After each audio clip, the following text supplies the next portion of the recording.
Hey, we're so glad that you are joining us. We have had a 10-month hiatus, and so we are back at it, and I am excited about our guest today. We are actually in his building. He has just opened up a new pickleball facility called the Pickleball Kingdom, and he was generous enough to say, hey, if you want to use one of our offices for your studio, go ahead and use it. So thank you, Jared. We're so grateful to be here. Thank you for your generosity. And we actually had you on back when we did our season 1. And that was back in our first studio. So this is 2 studios ago. Right. A lot has happened in your life as well. So give us a little update on where you've been, what you've been doing. Yeah, life has changed dramatically in a lot of areas, both family, professionally, business-wise. Yeah. So a lot of updates. Number one and most exciting is my daughter had a son, Jax, and he's turning 4 soon, and he's a delight. And my wife and I have the luxury, the pleasure of co-raising him with my daughter, Danielle. Okay. So that's changed. We've gone from... And he's an active little guy. Very active, yeah, very active, a lot of fun. He's just a beautiful boy. So we've gone from kind of empty nesters to where we have a 4-year-old around a lot. Yeah. And I'm not old, but I'm not young. So there's some good things about that. And there's some other challenging things about that, because sometimes he wants to play a lot. And my wife and I are like, oh, our back's hurting. Our legs are hurting. Can you go play for 5 minutes? We got to lay down for 5 minutes. But that's just, it's awesome. We are looking forward to spending the next, he's 4, so we're going to be involved all the way up until he's an adult. So that's a ton of fun. Also, we had probably about a little bit over 2 years ago, right at 2 years ago, one of my customers of my previous company that I've been working with for about 6 years called me out of the blue and said, hey, would you ever think about selling your company? Wasn't looking to sell my company. We weren't really praying about selling my company. It was something that I was looking at around this time in 2024. I thought the company would be at a position where it was going to be sellable, where the asset would make the return that would be worth it for my wife and I. But they called us up, and it was really out of the blue, and because I thought they were just calling about their account. Right. They were a customer for 7 years at the time, but it was kind of a shocking call. So I talked to my wife, and we're like, let's just see where this goes. Yeah. And it was a 3-month kind of dance, if you will, or dating and kind of going through it. And when it first came along, I kind of had a number that I talked to my accountant about, and he said, you're not going to get that. But that was the number that I thought if we could get to, that it would be perfect. Yeah. And got really, really blessed. Their first offer was right at that number, just underneath it, and we made a counter offer. They accepted it right away, and for any people that do negotiations, that means I should have been higher. Yeah. You never want them to accept your second one. That should have been higher, because we could have been settled at a higher number, but it was still a huge blessing for us, because at the time, Jax was, my grandson, was a year and a half, and my wife's been working with me for about 25 years. And you guys don't know me out there, but I'm a fun guy, but I do push people hard. Yeah. So I just thought it was time that she could kind of take a back seat and not have to work so hard. And I knew we would be involved with Jax at some level. At that particular time, we didn't know we'd be involved as much as we are in co-parenting, but we knew it'd have some involvement. So, and one of your questions you're going to ask, but it was interesting. Whenever you have huge decisions, little decisions, we all as Christians want to find out, is this what God wants, or is this what my flesh wants? Yeah. And that's tough, because the number wasn't, extraordinary, but it was life-changing, where my wife wouldn't have to work that much, and our retirement would be taken care of. And, was that from God or was it not? And that took us some time to kind of navigate. And I know we're going to get to this as it relates to your new businesses, but it seems to fit here too. Right. So when you're making those kind of decisions and you're trying, you're in a discernment process, Lord, is this what you want for us? Are there some specific things that you look at or wait for to say, okay, for sure. And I know we're never like 100% sure, but Well, occasionally people told me God spoke to them. Oh, really? So I haven't had that. Oh, But okay. there have been people told me. Yeah, yeah, Other yeah. than that, it's kind of hard to have a guarantee, right? Yeah. So what are some of the things that you're looking for when you're in that discernment process? Number one, I want to be patient. You want to allow God to speak to you, and sometimes it's a fast turnaround, but you want to take your time and settle in and just start praying. You need to be in prayer. If it's with your wife, you all need to be doing it together, praying amongst each other. If anyone fasts, I think it's an important part of that is to fast, because when you fast, you then focus solely on God. You have that sensitivity. It helps you hear Him. And, sometimes we go to people too much, and I wouldn't go to 20 people to ask their opinion, because then you could get a lot of opinions that actually end up creating confusion. Sure. But in life, you want to have a few people, 2, 3, 4 people that have your best interest in mind, that are connected to God, and that will pray with you. And they'll be truthful and honest as well. And maybe have some business acumen too. Well, it depends upon what it's about, right? Like if it's about a business, you would like 1 or 2 of those to have some business acumen, but they don't have to be, right? Because they could just be godly men that will maybe hear God in a different way. But it is better if you're praying about your health, that someone is a Christian in the health field as well, so you can lean on that expertise. So you go to those people and you ask them to pray. So that's step 1, is take your time, try to get as much time before you make a decision, and just start praying through it. And sometimes in a day, in 3 days, 5 days, you get some confirmation. Maybe you and your wife sense something that's very similar. And sometimes you hope that's the case. That's what you hope, right? Yeah. Sometimes you'll get a word from someone else that's exactly what you felt like God told you. Yeah. That's a confirmation. So I don't want people to think that that's what happens all the time. It does sometimes. Yeah. But sometimes it does. And that kind of acts as a confirmation that I was thinking this is what I felt like God was saying. My wife or this person I respect heard the same thing. Yeah. So that is what you're after. For those that have heard Audible, that would be awesome. If God said, "God, sell it, Jared," that would be awesome. But I haven't heard the audible voice of God like most people haven't. And then other times I've found that I haven't got that confirmation.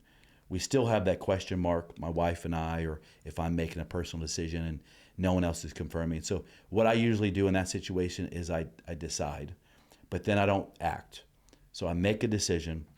This is where I think God wants. I'm not 100% sure, but I'm going to decide. And then I want to have 3, 4, 5 days where I want peace or unpeace to kind of take over. Yeah. So if you decide and you start feeling peaceful over the next couple of days, that's kind of confirmation. And if you start feeling frustrated, disgruntled, unpeace, that's kind of confirmation. Yeah. You can't decide and just act. I love that. I've not heard people talk about that. That's a great way to think about it, that you have all right, I'm going to lean into this decision. This is where I feel like I'm supposed to go, best I know. And then to have a period of time just to kind of sit with that, try it on, so to speak. Exactly. You're trying on the clothes. Yeah. Yeah. And that's what I do. And then the last point I'll make for those, because sometimes we're going to get it wrong. We're in this human body. We got our minds, we got our flesh, we got our own desires, and we want to be completely aligned with the Spirit. That's our goal as Christians. But sometimes we get in the way. We want something so badly, we can really be overly loud. We can't allow God to speak. Are you sure? Yeah, exactly. Or you heard him, but you kind of know that wasn't him. That was something else. Spaghetti from last night. But I do believe Romans 8:28 is true. I believe that if our heart is right and our motives are right, and we want to hear God, and we're seeking it truly, not faking Him out, because He knows our motives. Yeah, sure. If we're just trying to go to a genie and rub on the bottle and say, "Do what I want," He knows that motive. But if we're truly asking, seeking, getting godly wisdom from His Word, from prayer, from fasting, from others, and we don't know it, and then we decide and we miss it, I do think God sees that. That's what I believe. Mm-hmm. And He's like, "Okay, Jared, you didn't take the right turn, but I'm going to turn what was meant for bad. I'm going to somehow use this. Redeem it. Yeah, and it might not be that particular entity or that decision is going to work out, but I'm going to learn from it. I'm going to get something valuable from it. It's going to end up turning out for good. Now, I really appreciate it. I think that's a really balanced approach, to say, okay, I'm going to do my best, but no, the truth is we're not always going to get it right. And I appreciate your willingness to say that. Yeah. All right. So you did end up selling your I did. business, and then you got into pickleball. Well, pickleball was it's kind of a interesting story how that happened. Probably 2 months before I was selling, we had the deal closed. You're just waiting for the date. We kind of close it at the end of the year, but both of us wanted to wait a couple of months for economic reasons, organization reasons for them. So we kind of postponed the actual closing until early March. But the deal was done. It could have fallen through, but it was like a 99% done. They said, "What do you want to do?" And I just got into pickleball. I was probably playing with you still at Pflugerville Rec at the time. So I was early on. And I just saw the demand at the rec center, like how many people were coming in. And I'm a business guy, so I see demand, and you start seeing. And I said to them, I'd love to do pickleball, but, this isn't going to afford me. What I'm getting from this sale, I don't see how I could do that. So that's what I said at that time. Never thought about it again.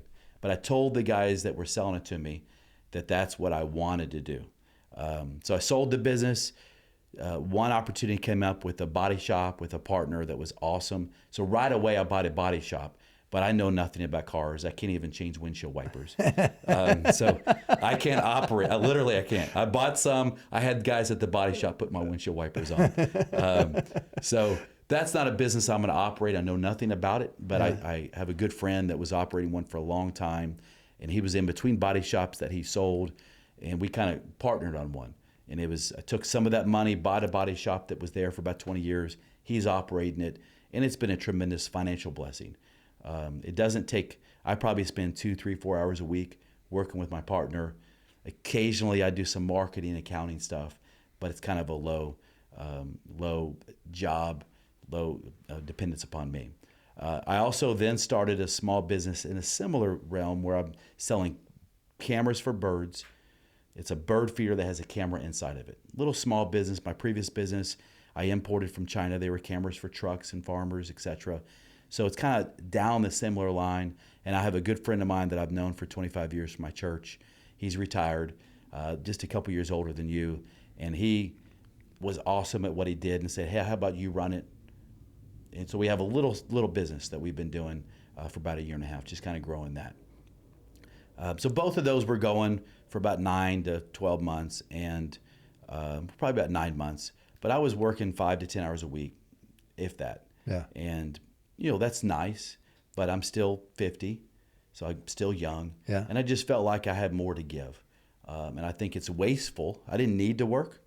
Not rich, but I had an income that supported me. My future was taken care of. But I just felt like that was a waste to God to go, He's given me talent. He's invested stuff in me that I can do. And for me to just kind of ride off on the sunset when I still have energy. And play golf. Play pickleball. I thought that was just a wastefulness of what He put in me. Totally get that. Long story short, an organization reached out to me, LinkedIn, and I never do the sponsor LinkedIn. I'm sure you get them, where people try to pitch you stuff on LinkedIn. And for whatever reason, I looked at it this day, and it was a place called The Perfect Franchise, and they help people. They're basically real estate agents for franchises. They have about 400 franchises they represent. They find entrepreneurs and then try to marry the two. I don't pay them. They get commission from the franchise. So it's basically what your wife does in real estate. And by the way, if you need to buy a house in Austin, Texas, Carol is the best. Shameless plug. But anyway, Thank you. So, and I said, I'm going to take this journey. I got time. Maybe I can find a franchise that's kind of low maintenance. I can invest a small amount of money into it. So I went through for a couple of months, and they showed me some franchises that were pretty interesting. And a matter of fact, one of them, Fredolin, just started Floor Coverings International. That's how I hooked him up with that, because I was going to do the floor coverings, but it wasn't something I was excited about. And I'd said to the guy, I said, you know what, I'd rather do pickleball. You don't have that in your portfolio. Here's a couple franchises. Can you reach out to them, see what they have to offer? So he spent about 3 weeks, reached out to the various franchises came back. Long story short, in about 30 days, I was in Arizona in the offices signing a deal to buy 2 locations in pickleball. And what I didn't know at the time, because I've been an entrepreneur on my own for 25 years, is when you're part of a franchise, it's 10 times easier to borrow money from a bank than it is if you're a startup. Yeah. And I never knew that. So now, since I didn't have the money to fund it myself completely, I had the seed money for the 10 or 20% of a loan. Once I got involved with the franchise and learned what that was, I was like, actually, I can do this. And I thought back about 15 months earlier about how I said I wanted to do pickleball. And long story short, I picked Pickleball Kingdom. Isn't that funny how the Lord does that? Like he drops the seed into your heart about something that, may not have direct application in the moment. Right. But then when an opportunity presents itself down the road, you're like, this is not the first time I thought about this. This is something that's been in my heart for a while. Yeah, now. and it's really the first business in 25 years that I'm passionate about the product or the service, because I'm a pickleball addict, and I love the customers. So I just love everything about this business. So it's really perfect. Now, for those who love pickleball, because like you said, it has just been blowing my mind how many people not only are playing, but are like progressively more and more into it. Right. So I was telling you, I think before we got on the air, that my son is playing and he's quite good, and he made it to a semi-final regional thing. And so there, at least when I first started, it was mostly older people. It was like people who were retiring from tennis, and it was a little easier on your body and so on. But it's like all ages, all people, everybody's kind of doing it and loving it. Yeah. Since COVID, the average age went from like 51 to 36 in 5 years. Wow. So it literally it started in the 50s in Washington, and for 40 years, 90% of the people that played it were 55 and older, because it's a perfect sport for people that don't want to move a ton, but want to still play a sport, still want to compete. And you can still be quite good at pickleball, even if you don't have great mobility. You can actually be still good. Well, and I want to talk a little bit about your facility, because, we referenced earlier that there's a rec center here in town that we both were playing at for a while. But you have kind of taken it up like a notch or 3 with the facility that you've created. Brag a little bit about the thing that you're doing. I appreciate that. I mean, as an addict, I started at outside in Taylor. So I started for a couple months playing outdoors. Realized that I hate sun, I hate heat, I don't like wind. You're in Texas, brother. I know. I can't get out of it. So I don't want to be here in the climate, but I love Texas because we're the best state there is. But anyhow, so I wanted to go indoor, because I'm a guy that likes to control the environment. And outdoor, you can't control it. Sometimes you're facing the sun, that has an impact. Sometimes the wind is with you, behind you, whatever. Yeah. You go out there, the courts are dirty, whatever the situation. So we went indoor to Pflugerville Rec Center. I liked the air conditioning, but then I didn't like that there's 72 lines, because when you go to a rec center, there's basketball lines, a volleyball lines, a pickleball line. So I didn't like that. The ball doesn't bounce true on a basketball court, kind of slides and skips. And then what I hated the most was, all great people, was the lines to wait. You're stacking. For those who play pickleball, it's called paddle stacking. And sometimes you play a game that lasts 10 to 12 minutes, and then you might be out 20, 30 minutes. Yeah. And I couldn't stand that. And I also couldn't stand, I couldn't control the partner. So I like to play with people that have similar goals in the pickleball game. Yeah. And I like to play hard. I like to play to win. And some people like to just hit the ball and laugh. Yeah. And there's nothing that wrong is with that. not you. Not me. But there's a place for those people, and it's not being my partner. Yeah. So then I moved over. We found another rec center. 4 of us just left for about 6 months because we can control the environment. It was just 4 of us that were all similar skilled. That was great. But then if one of us was out of town for a week, then we couldn't play. And we couldn't really grow it. Yeah. So then I joined Lifetime, because Lifetime invested a lot in pickleball. And I was like, this is awesome. And they had 3 courts, indoor, pretty good facilities. Not perfect, but really good. And they had a community. So that was great. But it was 25 minutes from my house.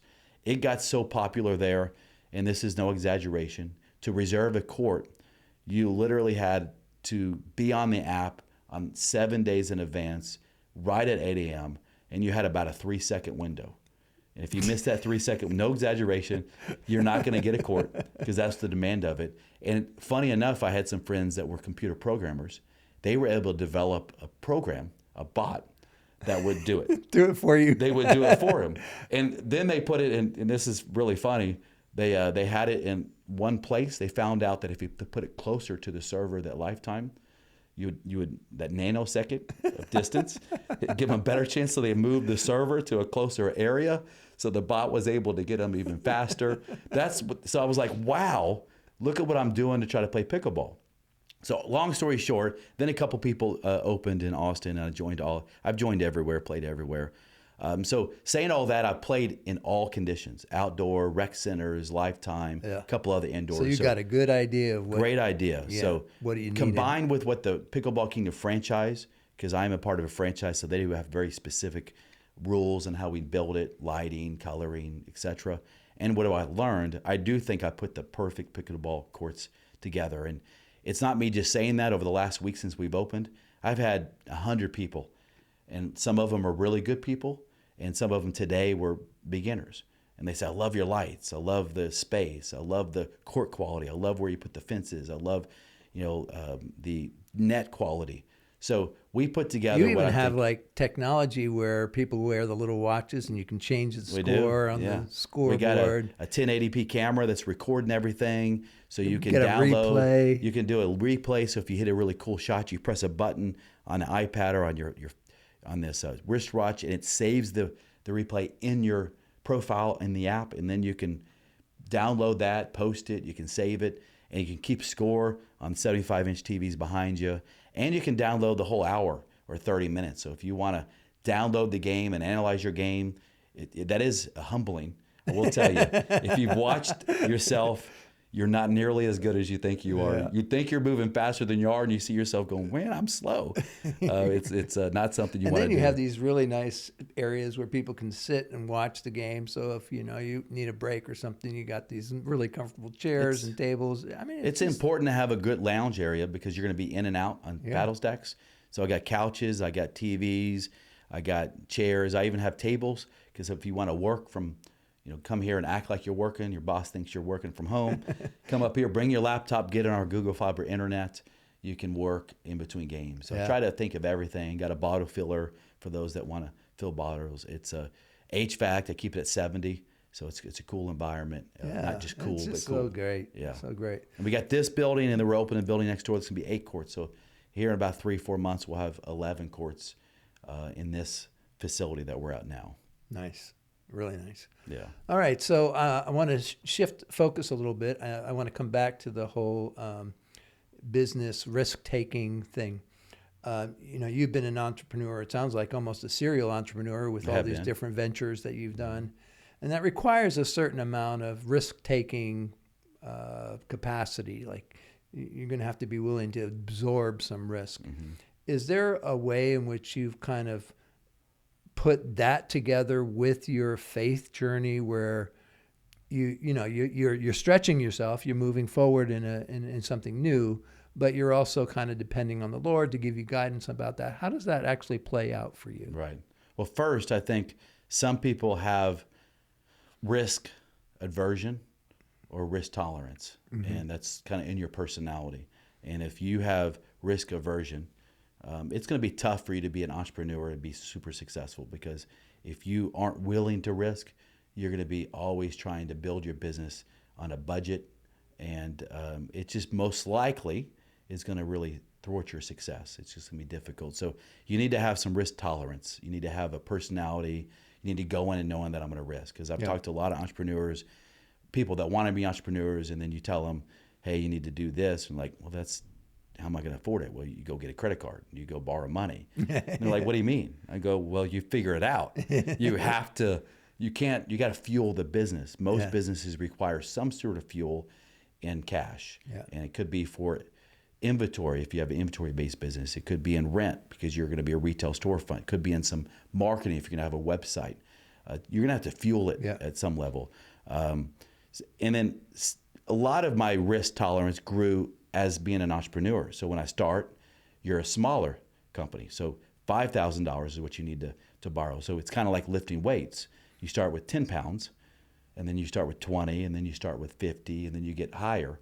So now, is that a mistake you watch people make? Is that they go, they try to go right from 0 to 50? That's not a good idea, because you don't have the muscle built up for the risk, nor do you have the experience to manage all it takes to run a big business. Yeah. So you need, if you're a first-time entrepreneur, unless you have a partner that's been through it, unless you heard God audibly, literally say, mortgage everything you have to go after this, and there are times when you can do that. So I don't want to tell you shouldn't go big early, because God could have something different for you than most. But typically you want to building block. You want to build on each other for your business, for your risk tolerance, for muscle memory, and for sleep at night. Sleep and everything. So some of it is I'm a risk tolerant person when it comes to business. That's who I am.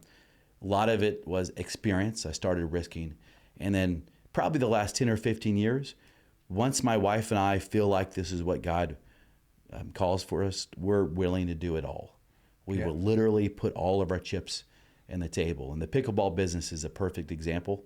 I had zero debt, owned everything, had no reason to get into debt. And now we're back into pretty significant debt. Personally guaranteed a 10-year lease that has a pretty high nut on a monthly basis.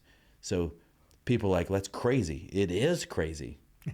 But it's going to be crazy if you feel like God's not going to have you do something that's not a little bit crazy. Yeah. Otherwise, it's probably not God. It's probably you're just doing something conservative. So now I'm at the point, because I've been walking with God for a long time, and I built up some risk tolerance, and I got some experience behind me, that I'll put it all in.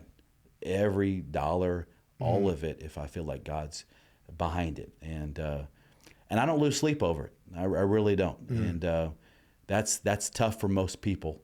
But I won't be concerned about my risk at all. Now that kind of leads me to my next question, and we'll be wrapping it up. But so we talked a little bit about starting a business and how your faith integrates and supports a risk-taking venture. But there's, this idea of a Christian businessman or woman.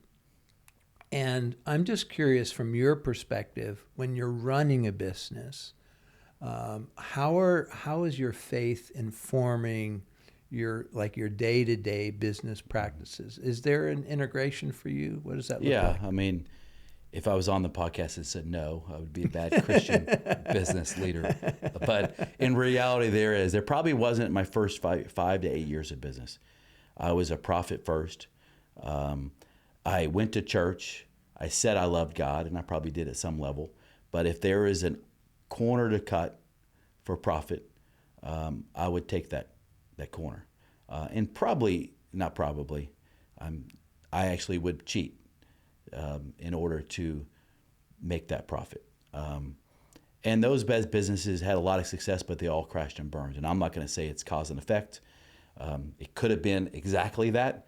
Could have been a lot of other decisions, because there's a lot of other bad decisions I made that contributed to the burn, the fall and burn. But now, as I want to live my life to glorify God, I want to be an example for Him. I want my business to make a difference. I'm not going to say it guides every decision, because that would make me seem like I'm probably more spiritual than I am, but I want it to guide every decision. Yeah. So I try to get it to do it. So a couple of things is I try not to focus on profit, because if you focus on profit, then you're focusing on what the world thinks is important and what God does. Now, does that God mean I'm not going to be profitable? I think I'm going to be profitable. I think God wants to financially bless me. It says it in His Word, right? But that doesn't mean every day or every decision is going to lead to profit. So you got to remove what the world says is important, which is profit. You still plan for it. You still make smart decisions. I'm not saying you don't consider financial decisions, because you do, but you don't make it your goal. Hey, I'm going to be profitable. And if you remove profit, it helps do these other two things that are important. Number two, I want to be a moral person. Yeah. I don't want to just, if you have profit first, then you can be immoral, because the immoral decision could help get you more profit. And that could be by treating people wrong. That could be not paying a vendor. And you could say, well, they screwed up. They don't deserve to get paid. And it's a profit decision, but you're just blaming the fact that maybe they screwed up. Or you could cut corners on what you tell customers. You could kind of deceive them on what they're going to get money out of them, because it helps your profit. So I want to be moral in our decisions. And then lastly, with my employees and customers, I want to be different. There's not a lot of people that you meet that has joy, that is genuine, that has fun, but yet is a person that you can respect. Yeah. So I want to be different to the people that work for me, the vendors, customers. I want to see, well, there's something different about him. Yeah. Yeah. And that's what I want to do. I want them to ask me that question. Yeah. Why? What is your it? Deal? What is your deal? I say, well, then I could open up the opportunity. So at Pickleball Kingdom, Kingdom's in the last name, and it's going to be important. We do want to expand His kingdom, but I'm not going to have a Christian verse on every chocolate bar I sell, and I'm not going to have Christian verses all over the walls. But my goal is to be the type of person that is different, and people go, why? I get to answer that question and plant a seed that God is the reason. Well, and I just want to say this publicly. That is who you are. I mean, I have seen that in a variety of ways. And even the fact that we're here, like, you knew I was looking for a new studio, and, you could have rented this out to us. You could have done something else with the space. And you said, look, I have this opportunity and I have this facility, and if you can use it to bring some honor to God and do some good work, man, have at it. Yeah. And I was totally blown away by your generosity and your willingness to just help us get this done. So you are living out what you just said. I appreciate it. Thank you. I think I'm different. In some ways it's kind of unusual different, because I come off to people different. But once people, it doesn't take long now. It took a couple of weeks to get to know me. Now I think usually a little bit faster. They go, he's unique, but I like it. I don't know what I like about it, but I like it. And I'm hoping it's just something God put in me. It's a joy. It's a sense of humor. It's how I want to live life to the fullest. And I try not to ever be a different person in any circumstances to any person. I want to be the same.